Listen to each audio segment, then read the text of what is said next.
Emily! You get out here at once! Huh? I want you out of here today, okay? Mom? I don't want you calling me your mom anymore, you moneyless idiot! Wait, what is going on all of a sudden?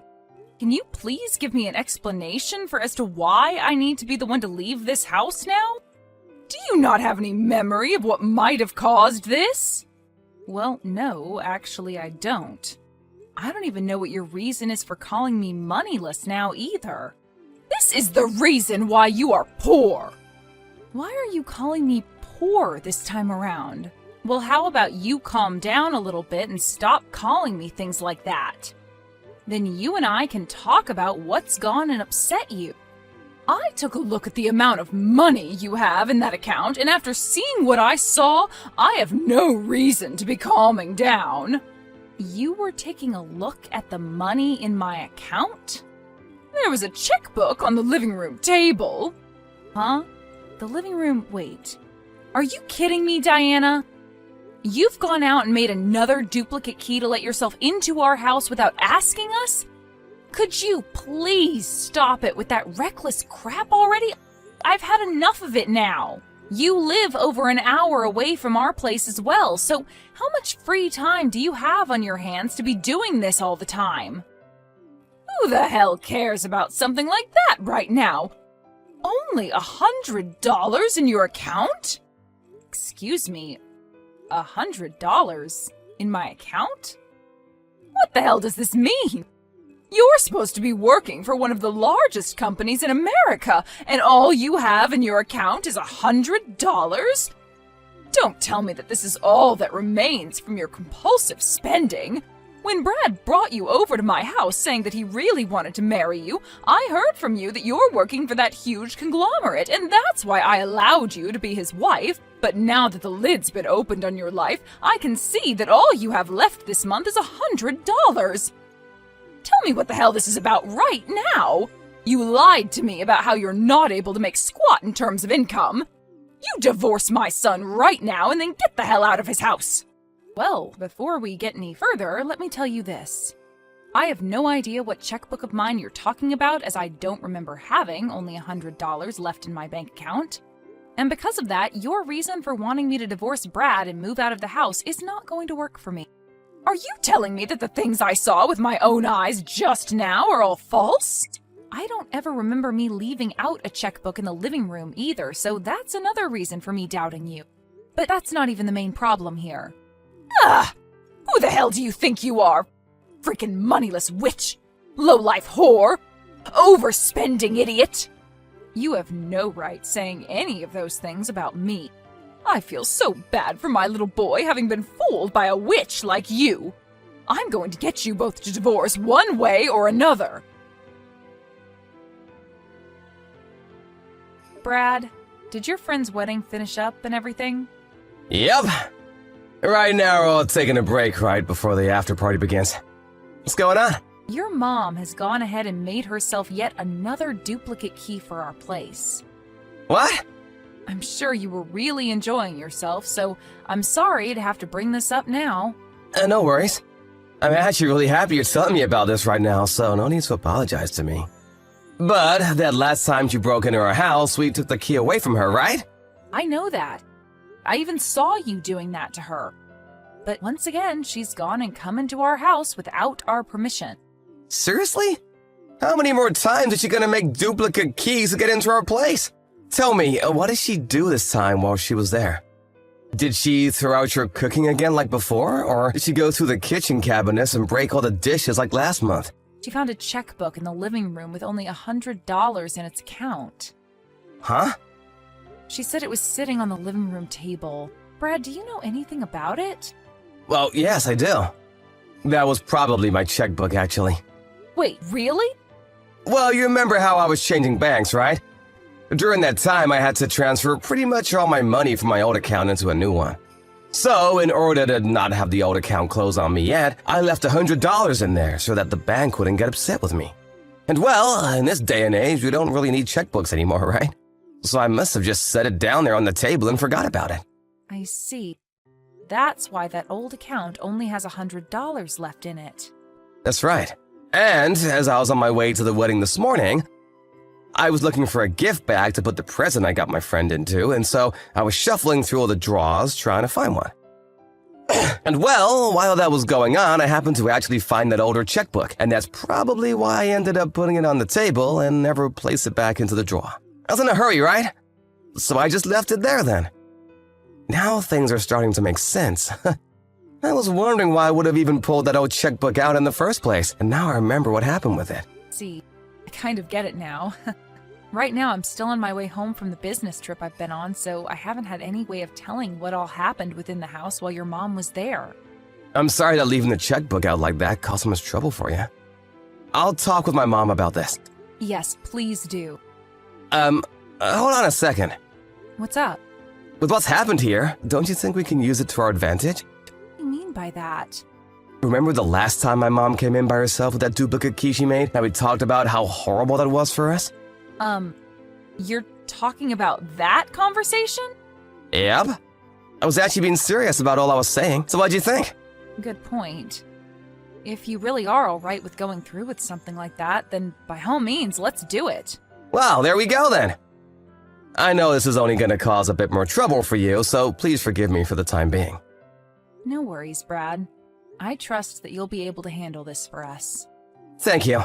And we're both back at the house. Let's get our brains together and perfect our plan. All right.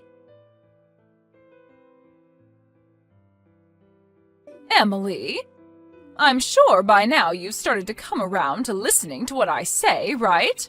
I saw on the living room table a couple of divorce papers, and on them were yours and my son's signatures. Huh? Diana. Once again, you've come into our house without our permission. This is not about that. What this is about is you getting divorced from my son, right? I think me talking to my son about how you only have $100 left to your name in that account really ticked him off. I see. So you told him about that then? Well, then you must be aware of this. That happened to be your son's checkbook that was on the table. Stop lying, you moneyless witch! Ugh. I'm not lying to you right now, though. The fact that you're blaming me over something like that without even checking the name on the checkbook first shows me a lot of warning signs about you. And Brad was saying the same thing you are now, trying to cover for you overspending all the time on yourself. But seeing now that there is divorce paperwork all filled out on that table from you two, my words to him finally worked their magic. And the reason they finally worked is because I'm right. So you, being the moneyless freak that you are, need to hurry things up and leave my son. Is that right? Well, this was supposed to be my final warning to you. Warning? You don't seem to care at all about your son and only want what's best for yourself, since you're not even listening to what he's been trying to tell you. Huh? Well, I've had enough, and I am no longer going to try and tell you off. Goodbye. What the hell are you talking about? Well, whatever. You guys are already getting a divorce now, so I don't give a crap what happens to you after. I'm looking forward to seeing my son come back home to me again after this. I'm going to clean his room up right now for him, so that when he comes back to me, he'll have a lovely room to sleep in.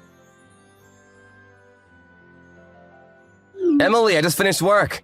Good work today. I took a look at those screenshots you sent me of that conversation with my mom. I guess she really isn't listening to either of us, just as we thought she'd do. Seems that way. I was really trying to give her one last chance by telling her the truth straight up, but I guess she doesn't even trust my word. She's been that way for decades now, but I guess even time couldn't fix it for her. If anything, it's only made her worse, to the point that even I can't handle it anymore. Brad, are you going to be okay? Hmm? I understand what's going to happen here, but she is your mom, right? Are you really sure that you're okay with what we're about to do? Yep. And you really don't have to worry about me because I'm all for this. Actually, this has a boatload of benefits to it, and I'm gonna feel amazing having her out of my mind once and for all. I think I can finally understand what my dad must have gone through with her that made him run away like that. She is really not good for anyone to be around, that monster. The kind of monster that thinks only about herself, no matter the outcome. Yeah. Emily, thank you for checking up on me there. But I'm totally set with what we plan to do, so don't worry. All right. Okay, then. Now, I'll see you at the new place. Yes. I'm leaving the house right now.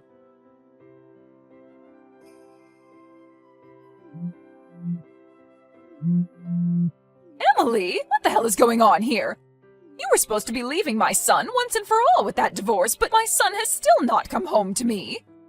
So I went over to that house to see what was going on, but my frickin' key isn't working anymore. And on top of that, your neighbor is telling me that nobody's been living in your house for a while now. Where the hell have you and Brad run off to? I want my Brad back right now!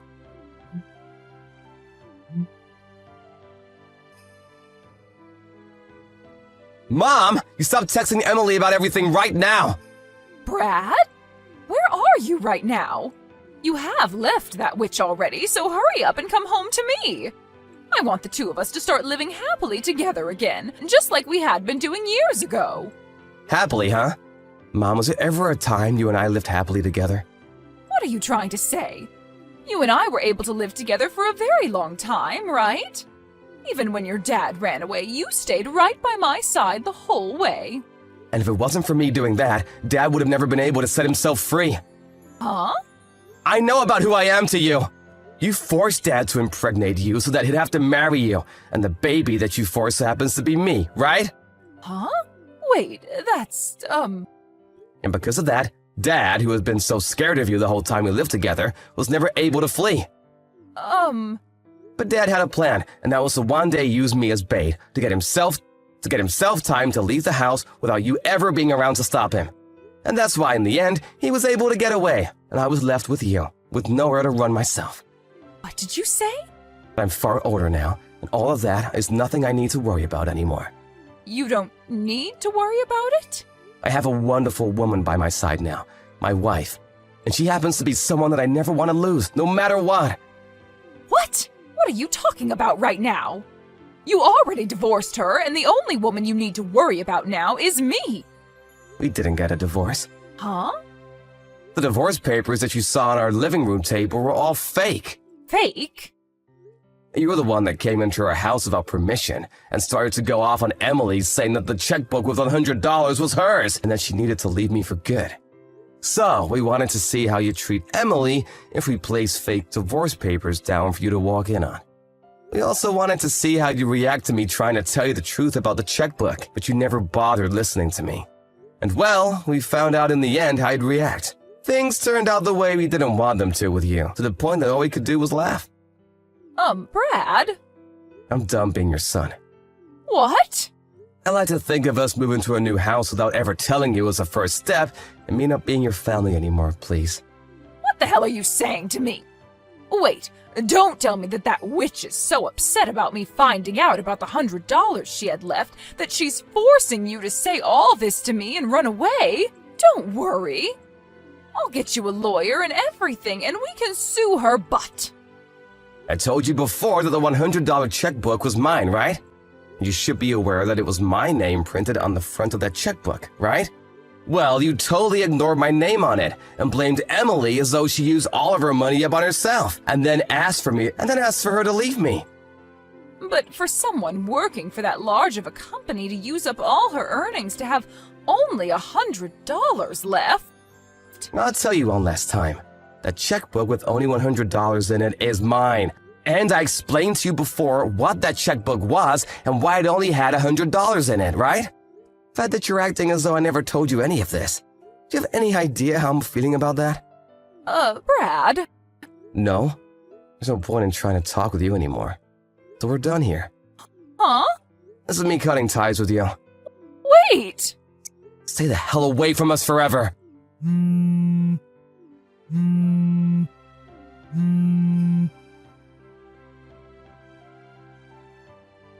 Right after Brad said goodbye to his mom, we both went ahead and changed our phone numbers.